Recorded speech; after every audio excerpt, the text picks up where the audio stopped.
तो दोस्तों स्वागत है मेरे चैनल में। आज हम क्लास 11th की भौतिक पर्यावरण जो हमारी बुक है उसका चैप्टर नंबर फर्स्ट पढ़ेंगे, भारत स्थिति। आज हम मेन पॉइंट देखेंगे और डिटेल से यह चैप्टर को समझेंगे। अगर आपने यह चैप्टर समझ लिया अच्छे से तो आगे के जो इस बुक में चैप्टर हैं वो आपको आसानी से समझ में आ जाएंगे। आपके कोई भी एग्ज़ाम देंगे तो डिटेल से मैंने यह चैप्टर समझा रखा है कि भारत की स्थिति, भारत के नामकरण, जो नामकरण रहे भारत की और कैसे रखे गए मैंने डिटेल से बताया है। तो आइए चलिए हम देखते हैं। भारत के नामकरण थे, भारत है जो कि आपको पता है वर्तमान में है, आर्यवर्त था, इंडिया था, जम्मू द्वीप था, भारत खंड था, सप्त सैंदव था, सोने की चिड़िया जो कि आपने सुना ही होगा, उपमहाद्वीप भी कहा जाता था। भारतवर्ष में 3 भरत हुए। नंबर पहले भगवान ऋषभदेव के पुत्र भरत, राजा दशरथ के पुत्र भरत और दुष्यंत शकुंतला के पुत्र भरत थे। हिंदुस्तान और इंडिया नाम कैसे रखा गया? हिंदू शब्द की उत्पत्ति सिंधु नदी से हुई। हिंदू शब्द की उत्पत्ति सिंधु नदी के नाम से हुई, क्योंकि जो यूनानी लोग थे वो सा को हा बोलते थे, इसलिए सिंधु को हिंदू उन्होंने नाम दिया। और यूनानी सिंधु नदी को इंडस व यह क्षेत्र को इंडिया कहलाया। उन्होंने यूनानी लोगों ने सिंधु नदी के उस पर इंडस कहा। सिंधु नदी का नाम इंडस है, इसलिए उन्होंने भारत को इंडिया कहा। आर्यवर्त, आर्य लोगों के निवास के कारण यह देश आर्यवर्त कहलाया। जम्मू द्वीप है, जो जम्मू के पेड़ ब्लैकबेरी भारत में अधिक होने के कारण यह नाम विष्णु पुराण में भी मिलता है। जम्मू द्वीप इसी के कारण रखा गया, क्योंकि यहाँ जम्मू पेड़ भारत में अधिक होने के कारण। ठीक है। जगत गुरु, सबको संस्कृति का ज्ञान देने के कारण भारत का नाम जगत गुरु पड़ा। सप्त सैंदव, 7 नदियों के कारण इसका नाम सप्त सैंदव पड़ा। वेदों में इन्हें गंगा, गोदावरी, यमुना, सिंधु, सरस्वती, कावेरी, नर्मदा कहा गया। यह सृष्टि का आरंभिक स्थल था जब इसे सप्त सैंधव कहा जाता था शुरुआती दौर में। भारत खंड, आज का भारत संपूर्ण भारत का मात्र एक खंड है, जिसे कि भारत खंड कहते हैं। सोने की चिड़िया, अनेक धन संपदा होने के कारण इसे सोने की चिड़िया कहा जाता है। आइए हम अब अच्छे से स्थिति समझते हैं। भारत आप देख सकते हैं इधर सामने आपके स्क्रीन पर, भारत उत्तरी गोलार्ध में स्थित है, उत्तर पूर्वी गोलार्ध में स्थित है। जो आप ये रेखा देख रहे हैं, जो मैंने मानचित्र बनाया है, गोला बनाया है, ये है जो मैंने सर्कल बनाया है, ये है हमारी पृथ्वी। और जो बीच में से जो रेखा जा रही है उसे ग्रीनविच रेखा कहते हैं। सीधी रेखाओं को देशांतर रेखा कहते हैं, आड़ी रेखाओं को अक्षांश रेखा कहते हैं। जो सीधी रेखा जा रही है एक ग्रीनविच रेखा है, जो कि पृथ्वी को 2 बराबर भागों में बांटती है, उत्तरी गोलार्ध तथा दक्षिणी गोलार्ध, उत्तरी तथा पूर्वी गोलार्ध। तो भारत उत्तर पूर्वी गोलार्ध में स्थित है, क्योंकि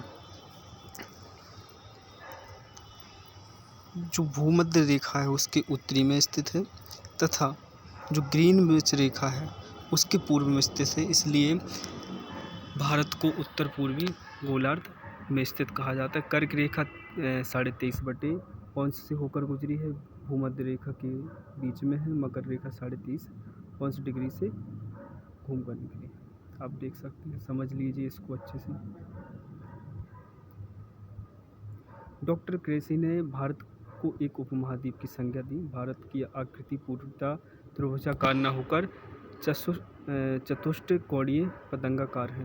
भारत की आकृति आप देखेंगे तो आपको दिखाई देगा कि त्रिभुजाकार, लेकिन असलियत में पतंगाकार आकृति है। भारत अक्षांशीय दृष्टि से गोलार्ध में है। ग्रीजमैन रेखा के सापेक्ष देशांतरी दृष्टि से पूर्व गोलार्ध में स्थित है। आप देखेंगे, एक चीज़ नोट कर लीजिए अच्छे से, कि अगर कहीं ज्योग्राफी के अंदर वर्ड के ऊपर, शब्द के ऊपर अगर अंश जैसा निशान बना हो तो उसका प्रतीत होगा घंटा, और अगर बाय कोई भी शब्द या अक्षर के ऊपर 1 का निशान होगा तो उसे मिनट में मापा जाएगा, तथा किसी भी संख्या के ऊपर एक प्रकार के 2 बने होंगे तो उसे सेकंड में मापेंगे हम। आगे देखते हैं। भारत का अक्षांशीय विस्तार 8.4 उत्तरी अक्षांश से 33.6 उत्तरी अक्षांश के मध्य होगा। आप मैप रख लीजिए, आपको आसानी से ये सब समझ में आ जाएगा। दक्षिण तट बिंदु, इंदिरा पॉइंट, कन्याकुमारी, ये जो दक्षिण बिंदु है, लास्ट बिंदु है, अपने लास्ट पॉइंट है, तो इसे इंदिरा पॉइंट कहा गया है। जो स्थलीय वो है पॉइंट, उसे इंदिरा पॉइंट कहा गया। लास्ट में दक्षिणी में तमिलनाडु में है इंदिरा पॉइंट। और जो तटवर्ती मतलब जो समुद्र में है अपना लास्ट पॉइंट, उसे कन्याकुमारी कहा गया, भारत का लास्ट पॉइंट को। 2 पॉइंट मेन है दक्षिणतम बिंदु के, इंदिरा पॉइंट और कन्याकुमारी। इंदिरा पॉइंट के और भी बहुत से नाम हैं जो कि हम डिटेल में नहीं पढ़ेंगे क्योंकि ज़्यादा काम नहीं आते हैं वो। तो आइए आगे देखते हैं इन 2 पॉइंटों को याद करने में कि दक्षिणी भारत में कौन कौन से लास्ट पॉइंट हैं। तो 2 पॉइंट है, एक तो स्थल वाला और एक समुद्री वाला, इंदिरा पॉइंट और कन्याकुमारी पॉइंट। आपको ध्यान ही हो जाएगा, देख लीजिए आप। भारत का देशांतरीय विस्तार 68.7 से पूर्वी देशांतर 97.25 पूर्वी देशांतर के मध्य है। अतः भारत के देशांतरीय विस्तार का अंतर 29.18 है, क्योंकि अगर 97.25 से माइनस करेंगे 68.7 को तो अपना आंसर आएगा 29.18। भारत का पश्चिमी बिंदु सार क्रीक गुजरात में है। जो पश्चिमी, देखो दक्षिणी बिंदु अपन ने देख लिए 2 हैं, इंदिरा पॉइंट और कन्याकुमारी, लेकिन पश्चिमी पॉइंट है जो गुजरात है तथा पूर्वी पॉइंट है जो बिंदु है अरुणाचल प्रदेश है।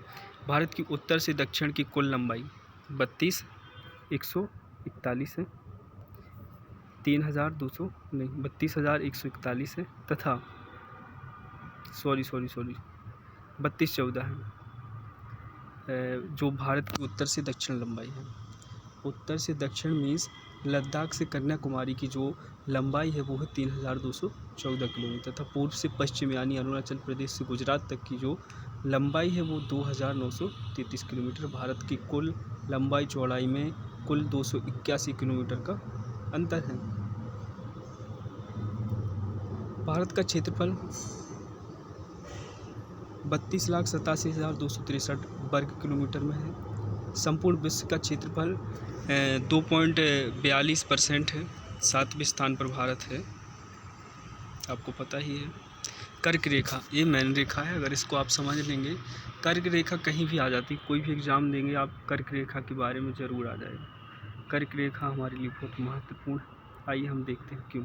कर्क रेखा भारत के मध्य से गुजरती है तथा भारत को उष्ण तथा शीतोष्ण कटिबंधीय क्षेत्रों में विभाजित करती है। उष्ण मतलब होता है गर्म और शीतोष्ण मतलब होता है ठंडा और कटिबंधीय मतलब क्षेत्र। जो अपनी कर्क रेखा बीच में से जा रही एक भाग को उष्ण कटिबंधीय तथा दूसरे भाग को शीतोष्ण कटिबंधीय में विभाजित करती है, 2 क्षेत्रों में विभाजित करती है कर्क रेखा भारत के 8 राज्यों से होकर गुजरती है। गुजरात, राजस्थान, मध्य प्रदेश, छत्तीसगढ़, झारखंड, पश्चिम बंगाल, त्रिपुरा, मिजोरम। आपको याद करने की बिल्कुल आसान सी ट्रिक है, आप देख लिए मित्र पर गमछा झार, मित्र पर गमछा झार आप लिख लेंगे। देखिए आप कैसे ये ट्रिक का यूज करना है। मी मतलब मिजोरम, तिर मतलब त्रिपुरा, पा मतलब पश्चिम बंगाल, रा मतलब राजस्थान, गा मतलब गुजरात, मा मतलब मध्य प्रदेश, छा मतलब छत्तीसगढ़, जा मतलब झारखंड। हो गया, आपके सारे पॉइंट काम आ गए। मित्र पर गमछा झार आप ये ट्रिक याद कर लीजिए और 8 राज्यों के आप नाम फिर फटाफट बता देंगे। जो भारत की स्थलीय सीमा है उसको देख लीजिए। भारत की स्थलीय सीमा 1500-200 किलोमीटर है, 15,200 किलोमीटर, 15,200 किलोमीटर स्थलीय सीमा है किसकी? भारत की। भारत के देश से जो सटीक देश हैं बांग्लादेश है, चीन है, पाकिस्तान है, नेपाल है, म्यांमार है, भूटान है, अफगानिस्तान है। कितने देश हैं? 7 देश भारत से लगे हुए हैं जो कि स्थल सीमा से लगे हुए हैं। आप उनकी स्थलीय सीमा की लंबाई भी देख सकते हैं। जैसे बांग्लादेश की 4,096.7 किलोमीटर है। बांग्लादेश की सबसे ज़्यादा सीमा भारत से लगी हुई है। आप बाकी सब देख लीजिए। भारत की मानक रेखा जिससे भारत का समय निर्धारित होता है, यह इलाहाबाद जो प्रयागराज है आज का उत्तर प्रदेश में, उसके नैनी गांव से होकर गुजरती है। वहाँ का समय पूरे भारत के समय के रूप में परिवर्तित होता है, मतलब वहाँ जो समय होगा पूरे भारत में वही समय होगा, क्योंकि पूर्व से पश्चिम में 2 घंटे का अंतर है। जो अरुणाचल प्रदेश में समय होगा उससे 2 घंटे आगे गुजरात का समय होगा, इसलिए यह मानक या उत्तर रेखा खींची गई। जो पूरे विश्व की रेखा है समय निर्धारित वाली वो है ग्रीनिच रेखा। एक अंश के अंतर पर 4 मिनट का अंतर होता है। जो एक अंश का अंतर होता है रेखाओं में देशांतरी अक्षांश, उसमें 4 मिनट का अंतर होता है। स्थलीय सीमा रेड क्लिफ रेखा,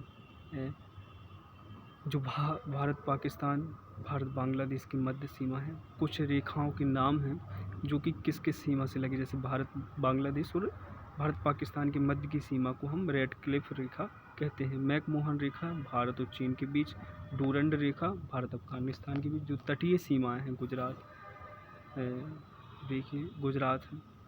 जो तटीय सीमाएं हैं मतलब जो समुद्र से लगी सीमाएं हैं उन राज्यों के नाम, और इसकी लंबाई 7516 किलोमीटर।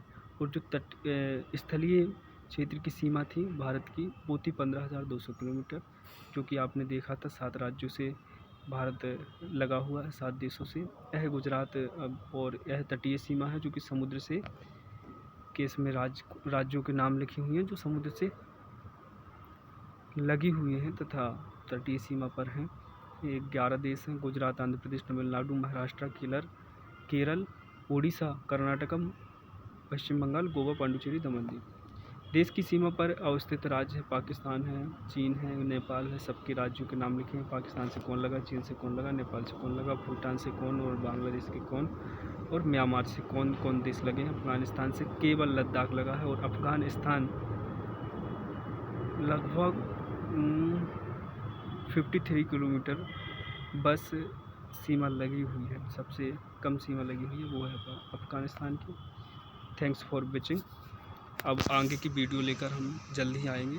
धन्यवाद। लाइक करें, सब्सक्राइब करें।